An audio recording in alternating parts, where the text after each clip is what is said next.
Hello, my name is Marnie and this is Jerry. On behalf of Spyderco, we'd like to thank you for purchasing our new model 204 Triangle Sharpmaker. It is the next generation in a long line of Spyderco sharpeners. It's our goal with this video and the accompanying instruction book to help you get the most out of your new Triangle Sharpmaker. We've arranged this video to closely follow the instruction book. What we could only show you with pictures in the book will be covered with live action here. You're watching the introduction right now, and in the next section we'll give you a brief history of blade grinds and sharpening. We'll also show you how to set up your sharpener and then how to sharpen a variety of knives, including your serrated blades. Then following the knife section, we'll show you how to sharpen all your scissors.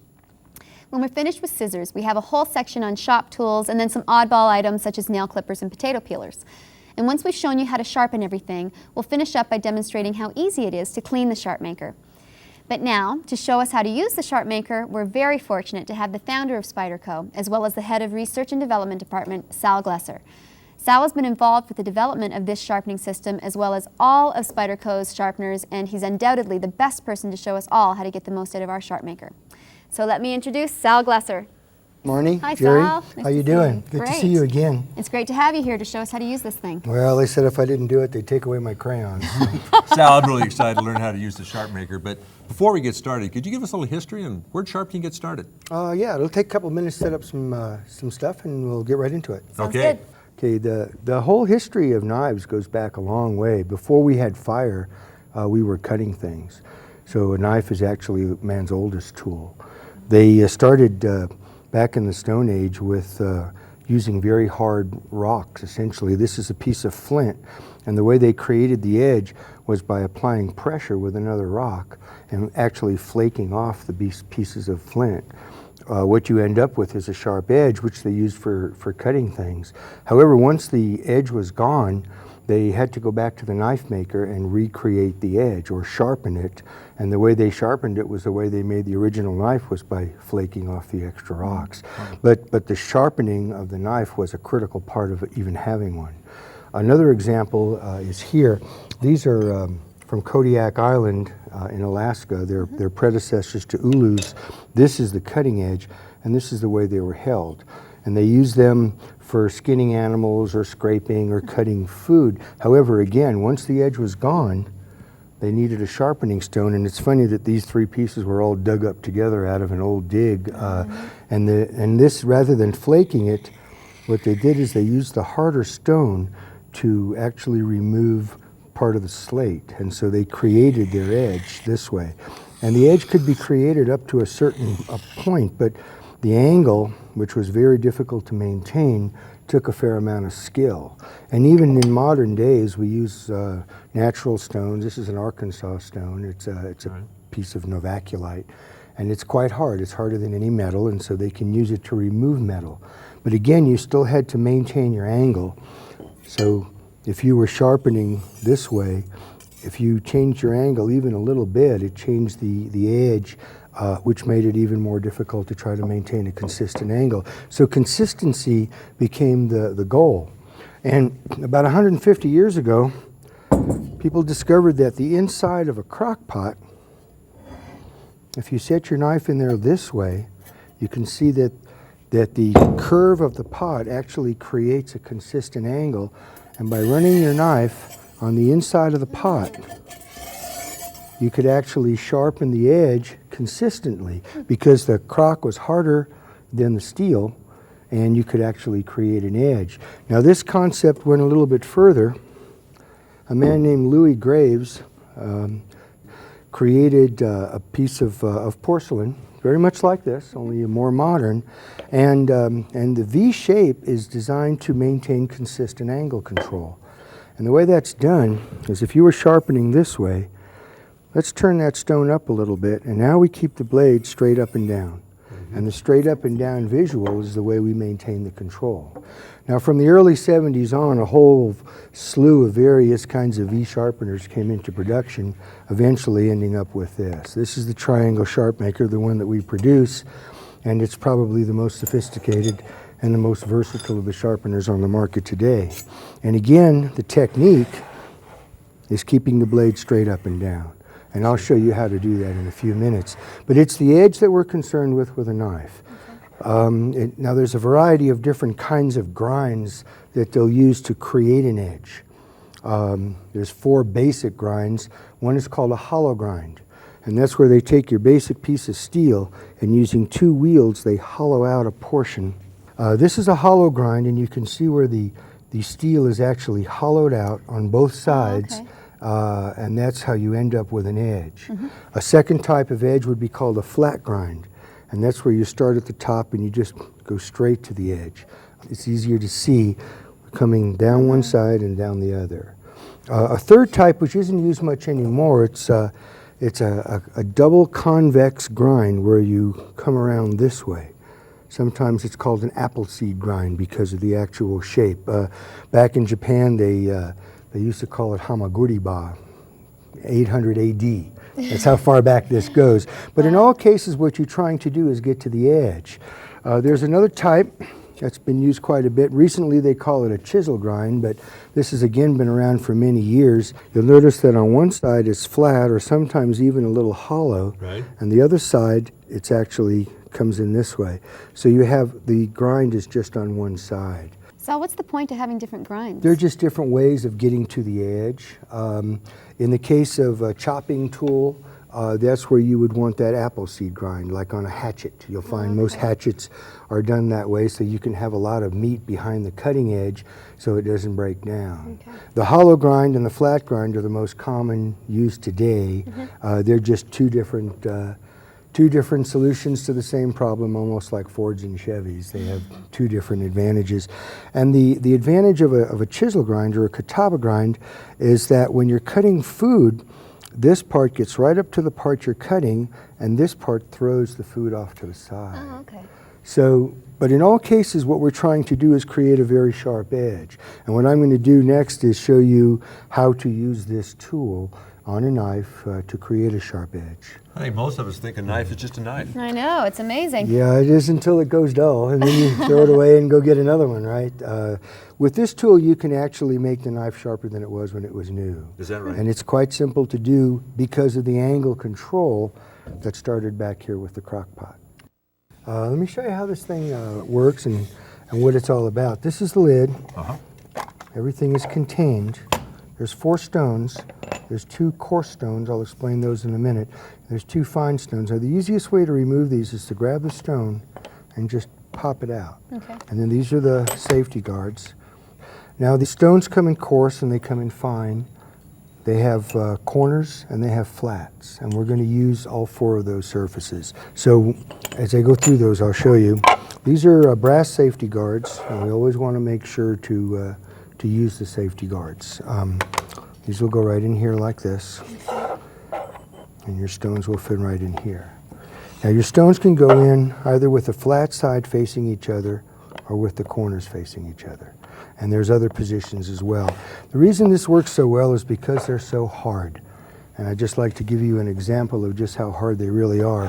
If you took something like a file, which you probably think of as the hardest thing you own, and you tried to cut the stone, that black stuff is literally the teeth coming off the file. Wow. The stone is so hard that it will cut any kind of wow. metal. In Jeez. fact, we go a step further. This is a sharpening stone that's used to sharpen steel.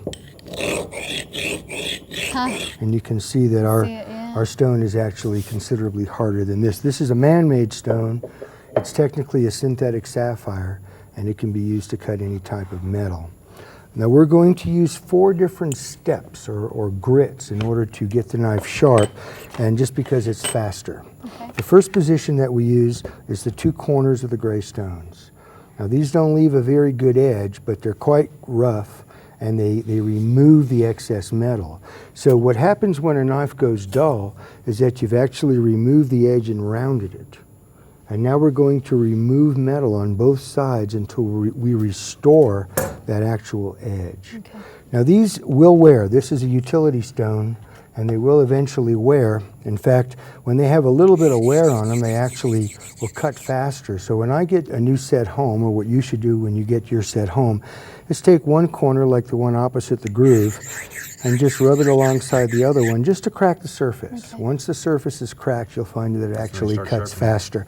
It'll do it on its own anyway, but it'll do it faster that way. So step one is a corner of the gray stone, and we're going to use that to actually set our angles. Okay. And then we go, once we set our angles, we go to the flat side of the gray stone. Again, the same thing, but now we're going to work with the flat surface. This will make a knife about sharp enough to cut food or paper. We call it a utility edge. It's about the way most knives come from the factory. Step three is a corner of the white stone. That's a very sharp edge, butchers and barbers type sharp. And then step four is the flat side of the white stone, and that will give you a razor edge. Wow. Okay. Sal, on these you always want to use the flat side with the flat side and the edge with the edge. You don't want to mix them. Right, right. The sharpening process is keeping the blade straight up and down. The reason we do that is because that's where your angle control comes from. Like we showed you with the crock pot, that you have angle control.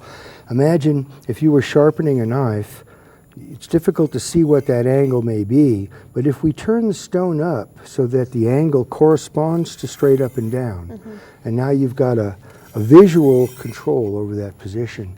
So when you're sharpening a knife, you're going to start at the back and you're going to pull it towards you. Then you're going to start at the back and pull it towards you. Well, this is a very simple motion, and once people get pretty good at it, they don't pay attention. It's not the beginner that we worry about, and while we have guards there, it's the person that's already used it for a while. One possibility is this. Now that will surely cut your hand if that nice soft brass wasn't there to stop it. Sometimes people will do something like this. Or if you have a big kitchen knife and you pull it over and do something like that. The guards are there to protect your hands, and we would like you to use them at all times. And now we'll get into actually sharpening some of these knives. And we have diagrams that in the book that show what a very coarse edge looks like and what a finer edge looks like, so on and so forth. Hey, let's get started. Okay. The coarse stones are the ones that we'll use first, and I got the cameraman's knife, and you can see where the sharks were biting at the edge.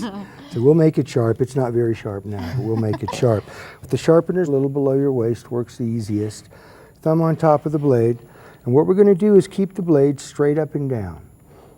The angle is already built into the stone, so as long as we keep the blade straight up and down, we're going to get a perfect angle. And we just start alternating stones, just like this. Go from the heel and pull it towards you so you come right to the tip. Now in the beginning you won't know when to go from one grit to the next grit, so we have you counting strokes. About 20 strokes on each of the 4 steps, and you should be shaving sharp. But I'll show you how to test each one. So that would be 1, 2, 3, like that. Let's just give this a few strokes. We're cutting a little bit of steel off the edge of the knife each time we go down until we restore that edge. We're going to bring that edge together. Okay. Now the easiest way to tell if you've brought the edge together is to set it on something like your fingernail, and if you can draw it all the way across without it sliding off, then you know you set the edge. That's where that rumor came from about checking drag on your fingernail. It has nothing to do with drag. It has to do with seeing if you set the edge. Okay. Now ladies usually have fingernail polish, and so that's not a good idea on the nail, but you can Not use this one. you can use the side of the sharpener, even the lid. You can use a piece of Tupperware, but all you're trying to do is make sure that you brought those 2 sides together. Once you brought the 2 sides together, then you go to step 2. That's the flat side of the gray stone, but everything else stays the same. We're taking, again, a little bit of metal off each side, but because we've gone to the flat surface, this kind of softens the pressure, which gives you a more refined or finer edge. And you're doing 20 strokes again on 20 this? strokes again here, and that'll give you an edge that's about like a new knife. We call it a utility edge, you could call it a factory edge, and frankly that's all my wife ever uses in the kitchen. She says, I don't need to shave tomatoes, I just need to slice I need them. to cut hair. And the gray stone will give you an edge that's actually sharp enough to cut paper or cut food. Then we go into the white stones. Now the white stones are a professional grit. They're oftentimes used by machinists, by dentists, by a variety of people that really need a fine finish. Step 3 is the corner of the white stone. And just as we showed you before, the motion is the same. We're cutting a little bit of steel each time. Now with the white stones, you can actually see the steel because the steel is black. If you look right on the corner of the stone, you'll see a black line forming. That black line is the steel that's coming off the knife. Now if a knife is really dull, you can actually load up enough steel on one of these sections to where you've covered the surface. Once you've covered the surface, it won't remove metal anymore. If you feel that happens, it kind of goes slick on you. Just turn to another corner. When all the surfaces are dirty, then we just wash them out, and I'll show you how to do that when we're done. Okay. About 20 strokes here, and she should be sharp enough to shave hair. Now, I'm supposed to tell you not to do this at home because this is dangerous. But you can actually shave the hair off your arm with the knife. So this knife is actually sharp enough to shave hair. And then we'll go into the 4th grit, which is the flat side of the white stone. And this is generally used for things that are already pretty sharp. If you shave with a straight razor, go for it. Most people don't use straight razors anymore, but you use X-Acto knives, you use box cutting knives. There's a variety of knives that you would do that with. And again, about 20 strokes. One good test for this would be to see if you can split a piece of paper. See, we're not cutting through the paper, we're just splitting it. And that gives you a very sharp and a very true edge because it's consistent from one edge to the other. And that's how you'll sharpen all of your plain edge knives. Sal, you said we're working at 40 degrees here. Why would you use a 30? This is 40 degrees because we found that that's the best compromised angle to work on any steel. Any knife will get razor sharp at 40 degrees. Right. Now some steels can be sharpened at a narrower angle. Sometimes in a kitchen you might want a thinner angle because you're only cutting soft food. We find that, that if the edge is too thin, what happens is it breaks down. So we recommend the 30-degree angle for back beveling. And I'll explain that to you as well. See, it's a much narrower angle. Now let's say that your knife, when it was new, had about a 50-degree angle on it. That's really too wide. It's not going to perform the way you would like it to. But it's fast and easy to do at the factory, and a lot of times they'll do it that way. So we create this 30-degree angle so that you can actually thin out the edge. So you're taking that 50-degree angle and you're really bringing it into 30 degrees. That way when you sharpen the bottom at 40 degrees, you have a nice transition. Okay. Does that make sense? And also if you take a knife and you sharpen it at 40 degrees over and over and over, after a couple of years, you're kind of working your way up the blade. Eventually the blade will be pretty fat. Again, that's where you would use your 30-degree angle, again, to thin out the edge. So sharpening your knife the same way over and over again can almost cause it to go dull? It's not really causing it to go dull, but as it gets fatter and fatter, you have more resistance trying to cut through something like food. So about every, maybe 10th time that you sharpen your knife, then go into the 30-degree angle and just give it about 50 strokes the same exact way, and that will take the shoulder off of that cutting edge and thin it out to give you a better performance in the long run. Now some people actually sharpen their knives at 30 degrees, and you can.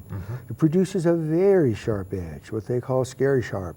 But most steels won't hold it. So if you're cutting on something hard like wood or you're cutting hard boxes, then that very thin edge will break down faster. So it's okay, you can do it, but the best thing to do is to try it and see if you like it. But we recommend the 40-degree angle as the ultimate all-around angle for sharpening knives. Is that what Spyderco come at? Do you set them at 40 degrees? Actually, no, we set them a little thinner than that. We have them from the factory, they're coming in at about 30 so that you can maintain your 40 without having to back bevel. But Spyderco is one of the few companies that pays attention to that. So Sal, can the Sharpmaker sharpen a serrated knife? Yeah, I'm glad you mentioned that. We have some serrated knives here, and the serrated knife is only sharpened on step 3. Oh, okay. Because the fine corner of the radius of the white stone will allow it to go in and out of the teeth. Now you can use the gray stone, but the gray stones remove a lot of metal. And if you sharpen a serrated knife with the gray stone and you're going very quickly, then there's a good chance that you could distort the serration. Oh. So when you're sharpening a serrated knife, you do it the same way. This process is the same. The blade is held straight up and down, and you draw it towards you from the heel to the tip. You want to slow down your motion, though, because you don't want to be skipping the teeth. Okay. Now here there's a couple of points of view, and I'm going to give you both of them. If you'll notice, the serration is only ground on one side. The other side is actually flat. So the first way is to just sharpen it like a regular plain edge knife. One stroke on one side, one stroke on the other side. That will produce the strongest edge because it'll be 40 degrees. It won't be quite as sharp as that very narrow edge that it came from the factory. Some people like to maintain that. The way to do that is to sharpen about 3 or 4 strokes just on the side that it was ground. Okay. Now what that will do is cause a little burr to form on the other side. So after 3 or 4 strokes on one side, just one stroke Take on that the other off. side will cut that burr off. Okay. And that's the way you would sharpen one of the single bevel grinds, the kataba, or what we call the chisel grind before. You would take the side that has the grind and just do 3 or 4 or 5 strokes, and then one there to cut off the burr. And that way you can maintain a very sharp edge. With the serrated edge knife, what you're trying to do is actually sharpen with the inside of the tooth, and that's what the stone allows you to do, get inside of there. Well, that doesn't look too hard. Can I try it? Sure. Okay. So I hold it just like I would to slice a tomato? Okay.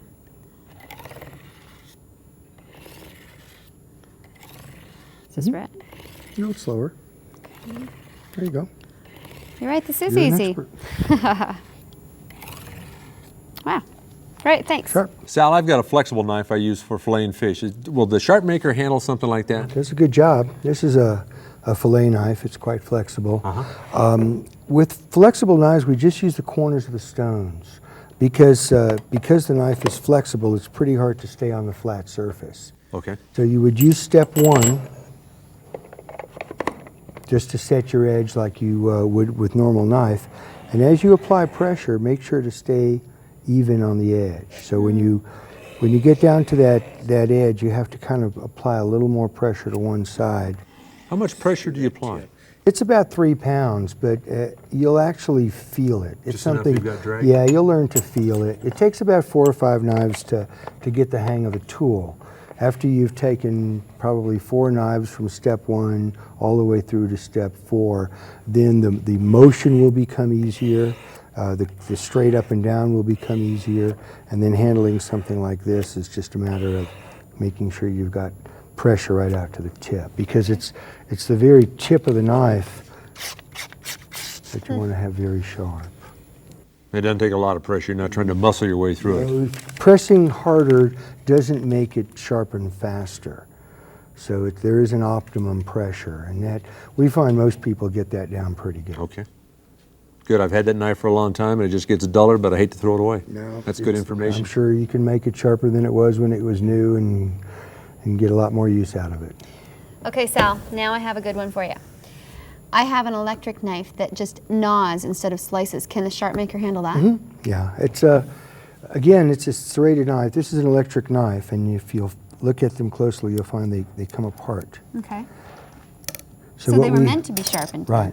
Oh, okay. So you have a single bevel on this side, and then this side's flat. Take the side that's ground and do it just like a serrated knife. Now here you notice, Jerry, that it's a little flexible, so I'm applying Right. a little more pressure so that I can get right out to the tip. Probably 5 or 6 strokes, and then just lay it right flat on there. The other Okay. side, lay it right flat on there, and just go right down. What that will do is cut off any burr that develops. Okay. And then you do the same thing with the other side, but because it's ground on the other side, you'll sharpen the other side the same way. Makes sense. And then you'll just flatten it out on the other side the same way. Probably, I would say 20 or 30 total strokes on each side will bring your electric knife, again, sharper than it was when it was new. Gee, I thought I had him stumped. No. Sal, for the most part, we've been dealing with conventional knife blades. Will the Sharpmaker handle something like a hawkbill or a linoleum knife or a hatchet or something like that? No problem. Hatchets are generally working very hard, so it doesn't pay to use the white stone. You can if you were in a contest, you know, where you were racing somebody, but generally speaking, steps 1 and 2 will do it. And you'll do it the same way, starting at the rear and working to the other edge.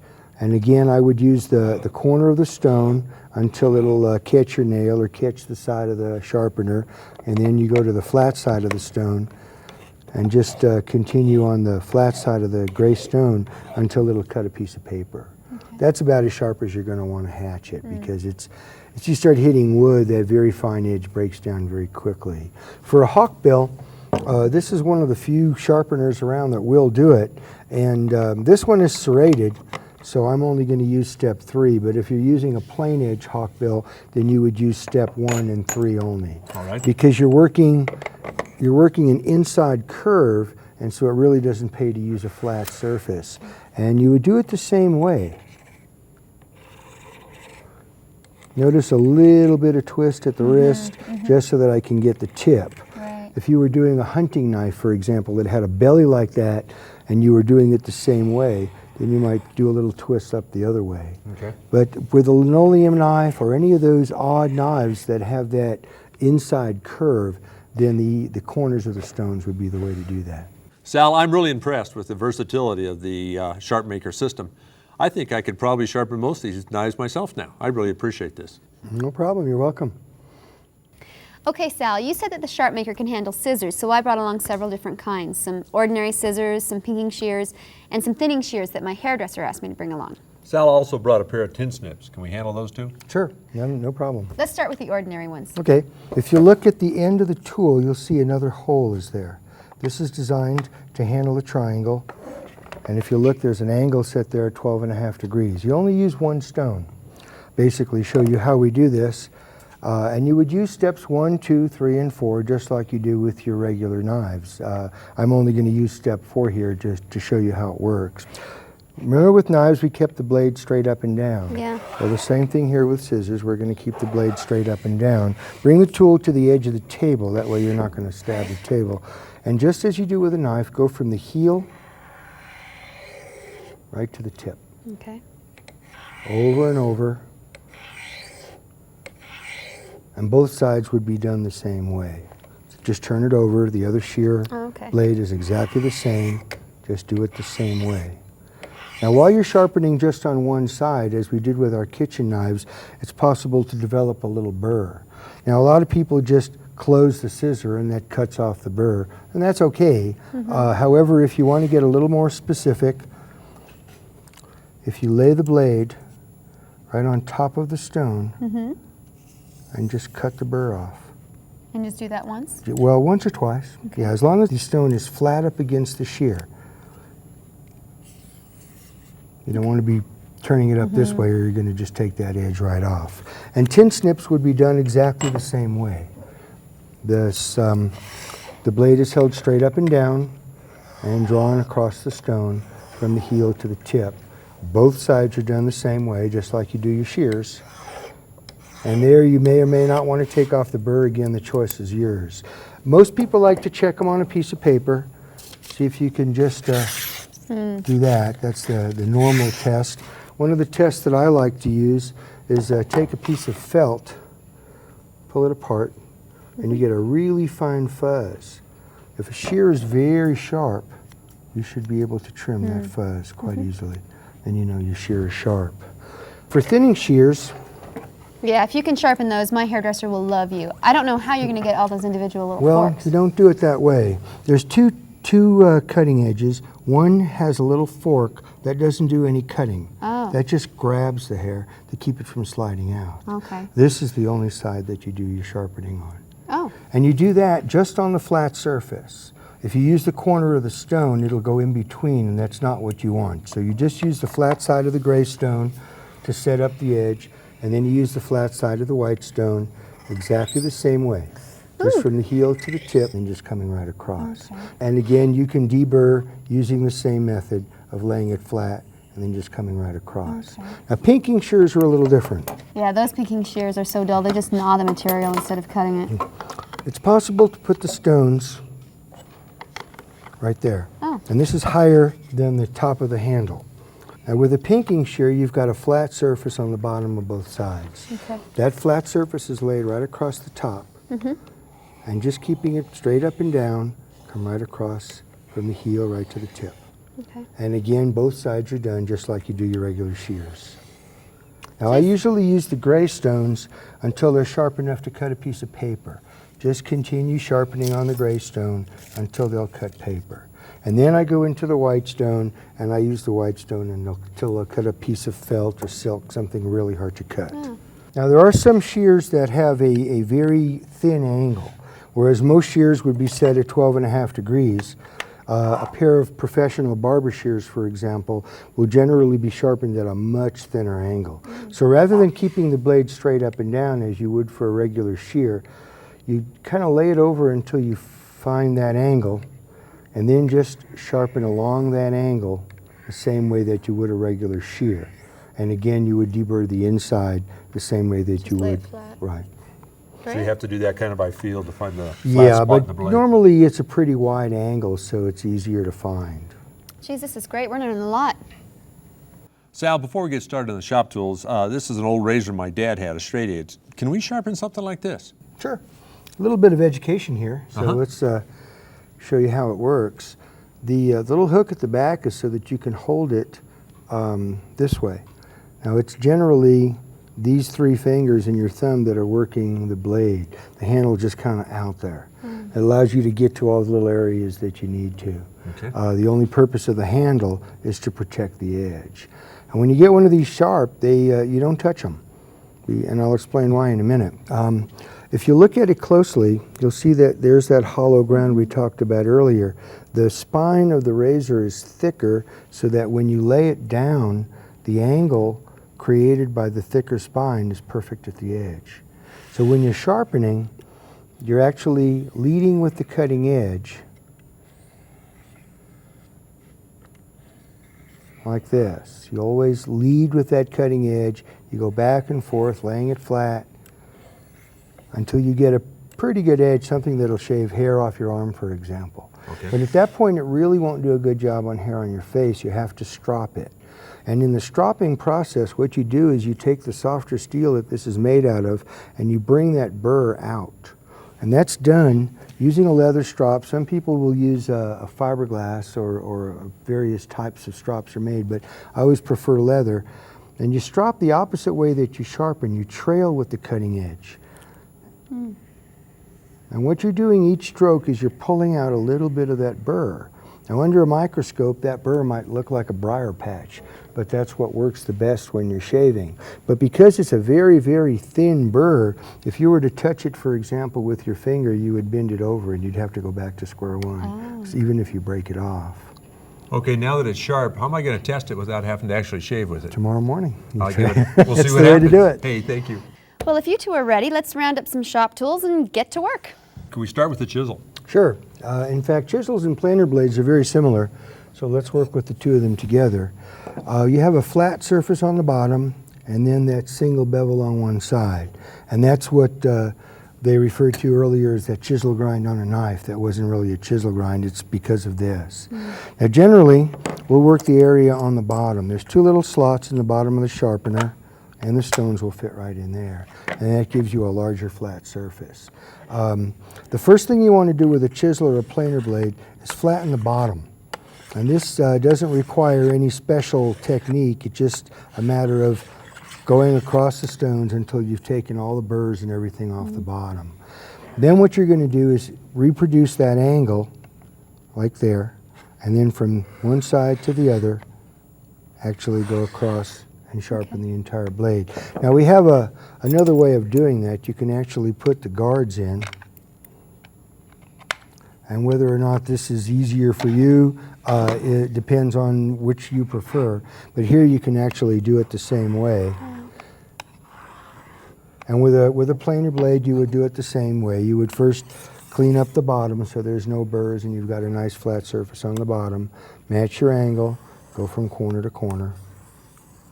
just right across.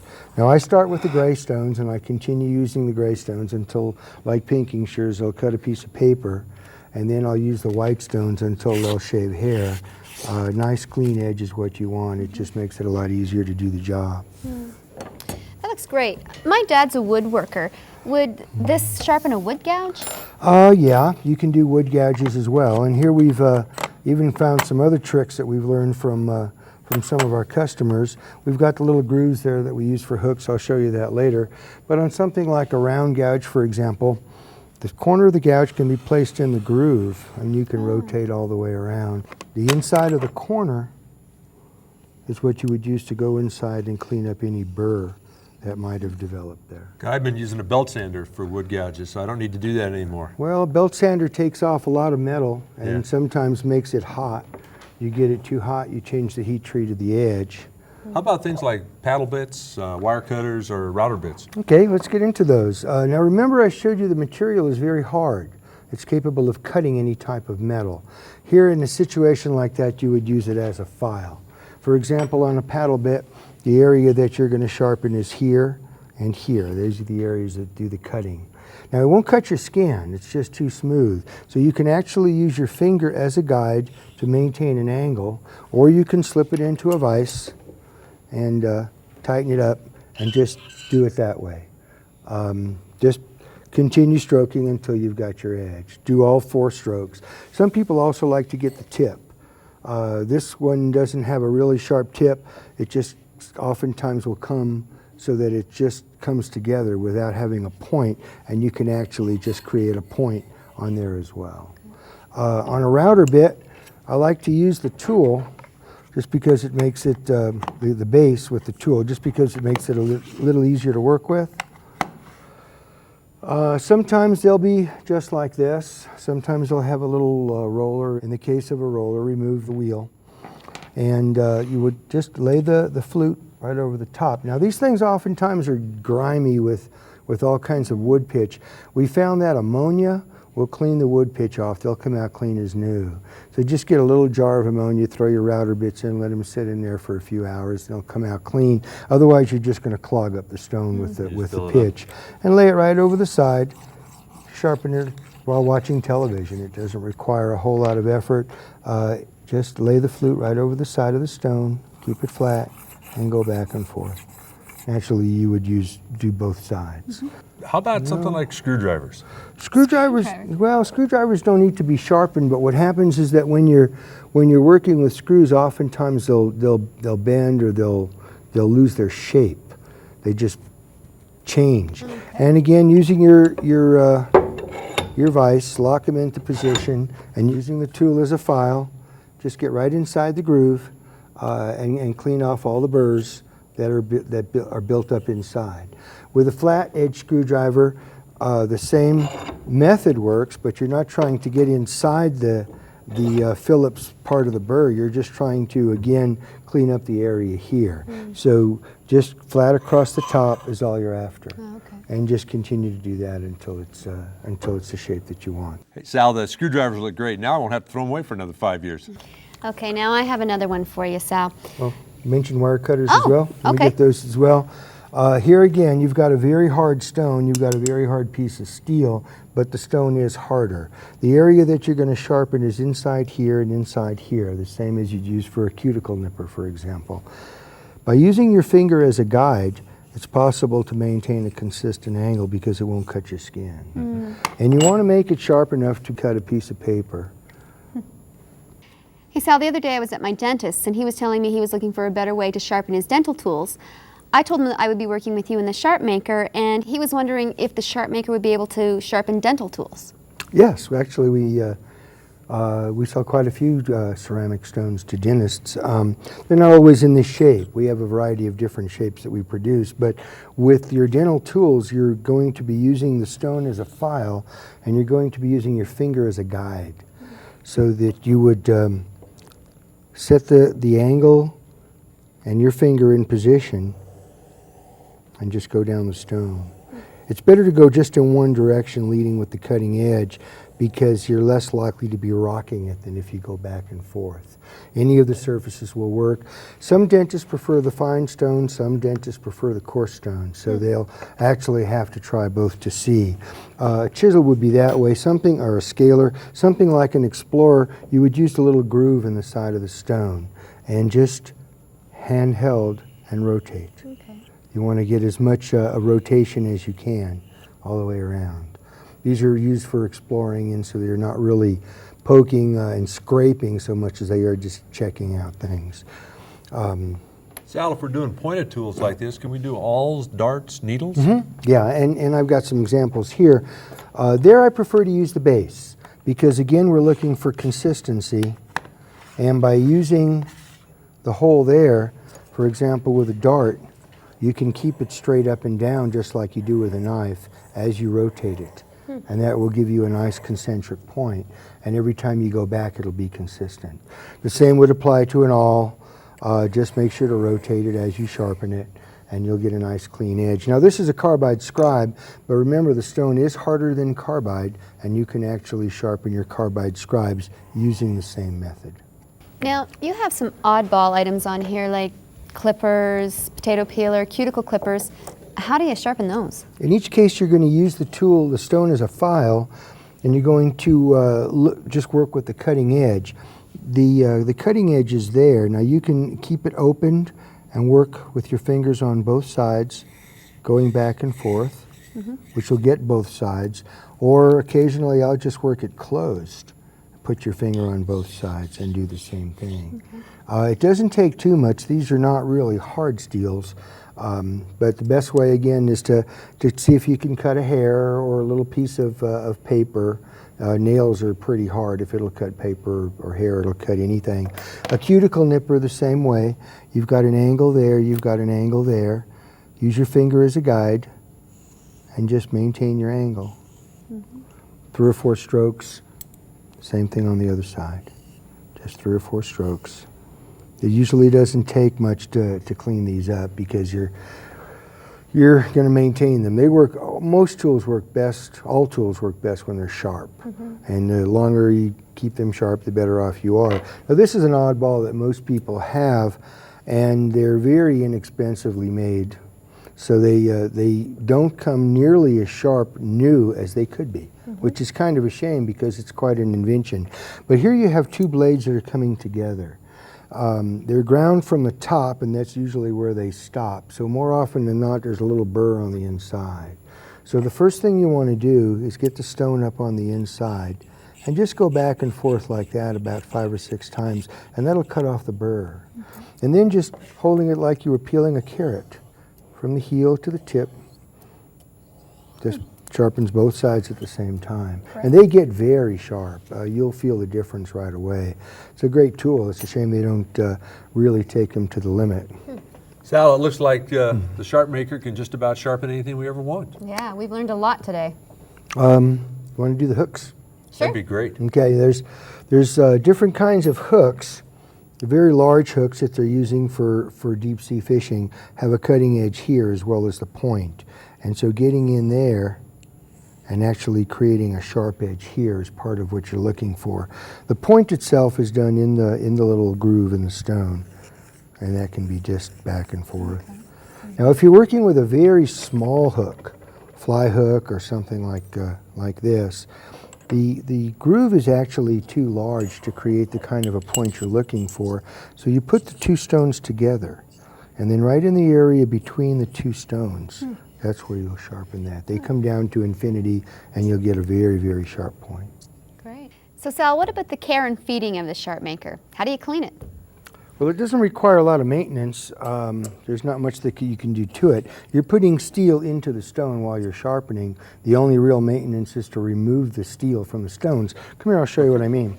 The gray ones will hold a lot more steel than the white ones. I usually wash these when they're starting to get my hands dirty, and the method for washing the 2 of them is the same. Get a little scouring pad that you would use to scour your pots and pans or your dishes. Any type will work.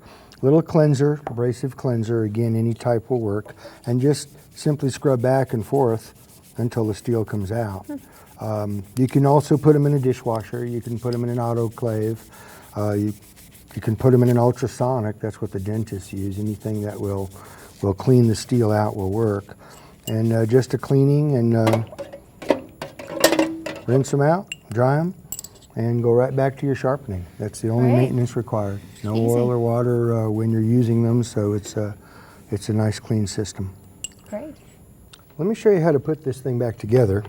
The little slots on the side of the bottom are for one set of stones. They just snap in. And then the safety guards drop right in that little groove on the top. The core stones go in on top of the safety guard. And the lid holds it all together. Nice and easy. Sal, this has been great. I sure learned a lot and appreciate it very much. Yes, thanks a lot, Sal. Well, thank you very much. Hope this sharpens up your lives. Thanks. Remember, you can use this video and the instruction book together or separately to guide you through the steps needed to sharpen whatever you need sharpened. The sections of this video closely follow the sections of the instruction book. We did that to make it easy for you to find the information you need when you need it. You can easily fast forward or rewind to any particular part you want to review at any given time. Please follow the instructions and really make the Sharpmaker work for you. And remember, safety first.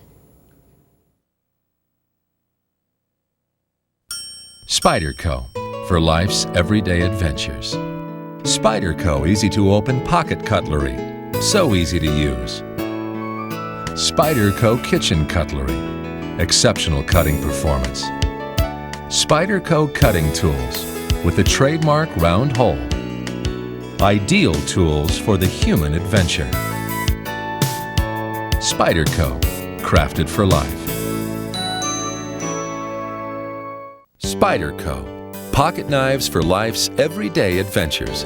The round hole in the blade makes them easy to open. They're safe and easy to use. Spyderco offers you a variety of pocket knives for work or play, and they clip comfortably in your pocket. The Spyderco trademark round hole, the sign of quality cutting tools. Ideal tools for the human adventure. Spyderco, crafted for life. Spyderco. Pros rely on Spyderco cutting tools for safe designs, ready at hand. High-tech materials that perform when there's only one chance. Spyderco. Pocket knives you can rely on.